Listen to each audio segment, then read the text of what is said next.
Praise the lord. మన ప్రభువైన యేసుక్రీస్తు నామములో మీకందరికీ వందనాలు, శుభాలు.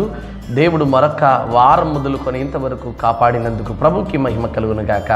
ఈ దిన దేవుని వాగ్దానము కీర్తన గ్రంథము 95వ అధ్యాయము 7వ వచనం. మనల్ని సృజించిన యెహోవా సన్నిధిని మోకరించుదుము.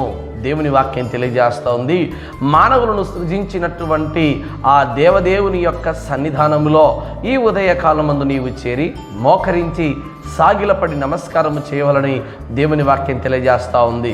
అనేక మంది ఈ పరిశుద్ధ దినాన్ని ఆచరించకుండా, ప్రభు యొక్క సన్నిధానంలో చేరకుండా వ్యర్థమైన కార్యకలాపాలకు గురి చేస్తూ ఇదిగో సమయం అంతా పోగొడుతున్నారు. ప్రియమైన బిడ్డలారా, దేవుని వాక్యం తెలియజేస్తూ ఉంది, ప్రభుకి తప్ప మరేదానికి నీ సాగిలపడి నమస్కరించకండి అని దేవుని వాక్యం తెలియజేస్తూ ఉంది.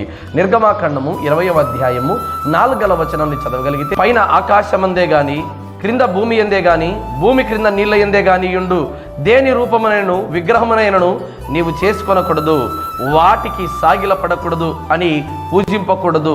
ఎలయనగా నీ దేవుడైన యెహోవానగు నేను రోషము కలిగిన దేవుడను అని దేవుని వాక్యం తెలియజేస్తుంది. ప్రియమైన బిడ్డలారా, అందుకే కదా మన తండ్రి అయిన దేవుడు రోషము కలిగిన దేవుడు కనుక ఆయన తప్ప మరి ఏ దేవుడైనను ఆకాశమందే కానీ భూమి మీద కానీ భూమి క్రింద కానీ ఏ రూపమైనను ఏ దానినైనా నువ్వు చేసుకోకు, దానికి నువ్వు సాగిలపడకని దేవుని వాక్యం తెలియజేస్తూ ఉంది.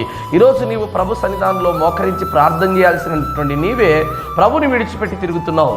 దావీదు భక్తుడు దినమునకు 7 మార్లు ప్రార్థన చేసేటువంటి స్థితిలో కనబడతా ఉంది. ప్రియమైన బిడ్డలారా, ఏనాడైనా నువ్వు ఆలోచన చేసావా?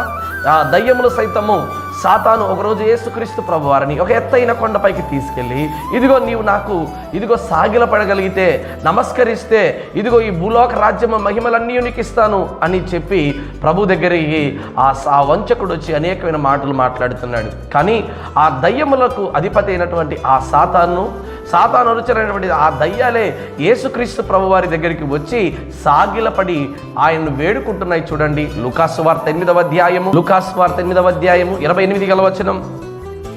వాడు యేసును చూచి కేకలు వేసి ఆయన ఎదుట సాగిలపడి, యేసు సర్వోన్నతుడైన దేవుని కుమారుడా, నాతో నీకేమి, నన్ను బాధిపరచుకోమని నేను వేడుకొనుచున్నానని కేకలు వేసెను.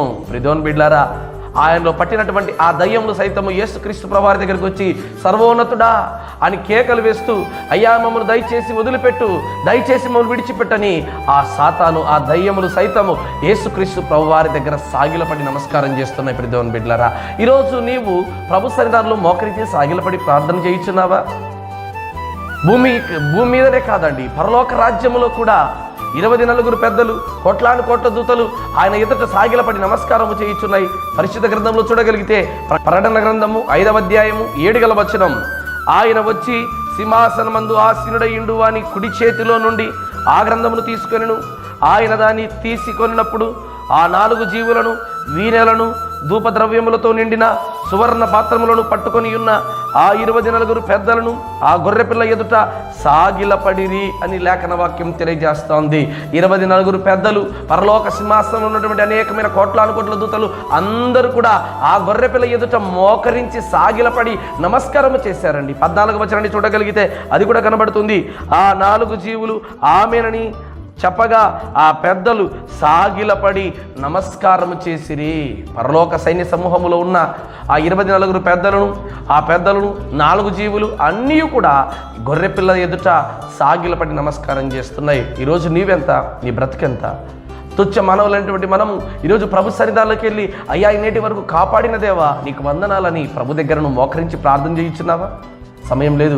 ఈరోజు నువ్వు సమయాన్ని పోగొట్టుకొనక ప్రభు సన్నిధానంలోకి వెళ్ళి, అయ్యా నీ ఎదుట నేను సాగిలపడి నమస్కారం చేసేవాడిగా నన్ను మార్చు తండ్రిని ప్రార్థన చేయగలిగితే దేవుడు నీకు మారు మనసు దయచేస్తాడు. ఈరోజే మీకు అనుకూల సమయం. ప్రియమైన బిడ్డ, ప్రభు దగ్గరికి వెళ్ళు. ప్రభు ప్రార్థనలో మోకరించి ప్రార్థన చేయగలిగితే దేవుని జీవితాన్ని తప్పక మారుస్తాడు. అలాంటి దీవెన దేవుడు నీకు దయచేయును గాక. ఆమేన్.